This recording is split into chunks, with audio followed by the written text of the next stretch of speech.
Welcome back to Teshkid FX for another quant price prediction update, and in this video I'll be giving you the short-term and the long-term scenarios that I'm expecting to play out, starting my analysis here on the daily chart by giving you a brief of what has been happening, where you can see that quant from the all-time high had been seeing lower prices in this massive ABC corrective structure, which took us back to around the $40.1 mark, and after seeing that low we started a very nice bounce to the upside, which is better seen here on the 4-hour chart, which had been obeying the Elliot structures, and you can see I have this Elliot structure in blue, which is a fractal wave to the upside, completing the formation of that higher Elliot wave count 1 to the upside, and also making its peak at around the $229 mark. And whatever we expected next after seeing the formation of a higher Elliot wave count 1 is a bit of a corrective structure in the formation of a higher Elliot wave count 2, and once we see the low for this higher Elliot wave count 2, then we can expect another bounce to the upside in the formation of a higher Elliot wave count 3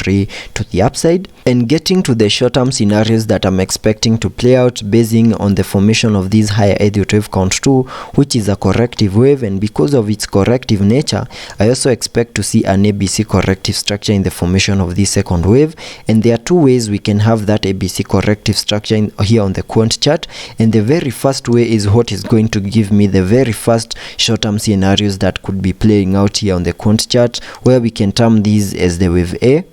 then a wave B, then we continued pushing even lower, making our low at around the $94.4 mark in the formation of that higher Elliot wave count 2, and there are chances that we might have seen the low for that higher Elliot wave count 2 at around the $94.4 mark, and whatever we are seeing over here might be the start of this impulsive movement to the upside in the formation of a higher Elliot wave count 3 to the upside, and sketching out an impulsive nature in the formation of this higher Elliot wave count 3, where we expect to see fractal waves. We can term these as a wave 1 to the upside. Then whatever we have right here is the formation of that second wave. Then very soon I'm expecting another impulsive movement to the upside in the formation of that wave 3, then expect a wave 4, and then continue pushing even higher in the formation of that wave 5, which should fully maximize the formation of a higher Elliot wave count 1 to the upside. So in case that plays out, then that I'll be naming it as a higher Elliot wave count 1, which is a fractal wave within the formation of this higher Elliot wave count 3 to the upside. And zooming in to get to the short-term scenarios that could be playing out in the formation of this wave 3, which might be what we are seeing in formation right here. We also expect to see fractal waves in formation within a higher Elliot wave count 3 because of its impulsive nature, and there are chances that whatever we have right here might be the start of that impulsive nature in the formation of that wave 3, where we can term these as the first wave to the upside. Then we saw a bit of a retracement in the formation of a second wave. Then I'm expecting a wave 3, then a wave 4, and then continue pushing even higher in the formation of a wave 5, where this Elliot wave structure in red should complete the formation of this higher Elliot wave count 3 to the upside, and getting to see whether this second wave has done the minimum that we expect a second wave to do, and also sketch out a minimum retracement area to the lower side in the formation of this second wave using the Fibonacci's, connecting them from the low of the first wave down there to the high of that wave 1.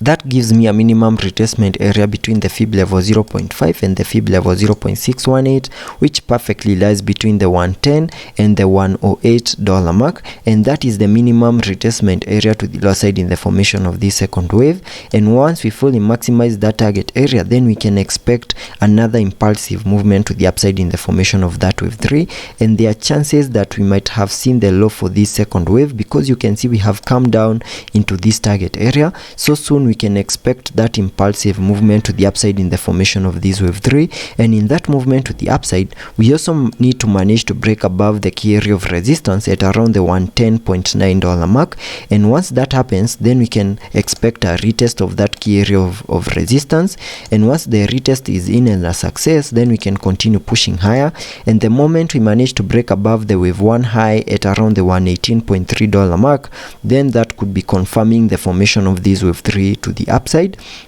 And in case we continue losing the buying momentum and continue pushing even lower, also lose the key area on the Fibonacci, that is the fib level 0.78, and I can use the Fibonacci's once more so that we can get that area on the Fibonacci, which is at around the $105 mark. In case we lose the $105 mark, then there are chances that this might be much of a fake out to the upside, and the other ABC corrective structure that I have right here might be what could be playing out, where we can term these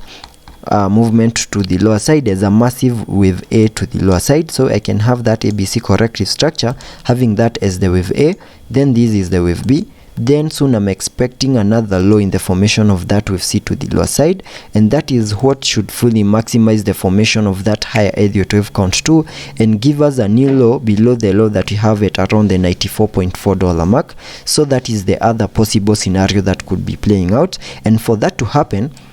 we need to lose the key area on the Fibonacci, on the Fib level 0.78, Fib level, continue pushing even lower, get back to the area of support at around the $100.3 mark. And in case we lose that key area of support, then I'll be expecting a retest, and once the retest is in, then we can continue pushing even lower, give us a new low in the formation of this wave C, and also fully maximize the formation of that higher Elliott wave count to the lower side. So let's be patient and see how that plays out. Also taking a look at the indicators here on the 4-hour chart. Here on the 4-hour RSI, we are trading at around the 50 mark, meaning we have massive room for us to support any movements to the upper side. Also taking a look at the MACD. On the MACD, we have printed a bearish cross, and that means lower prices are coming our way. So let's be patient and see how that plays out, whether we are going to continue holding above those key areas on the Fibonacci's, and also continue watching those key areas of support. And that's the update for Quant. And if you like the video, make sure that you give me a thumbs up,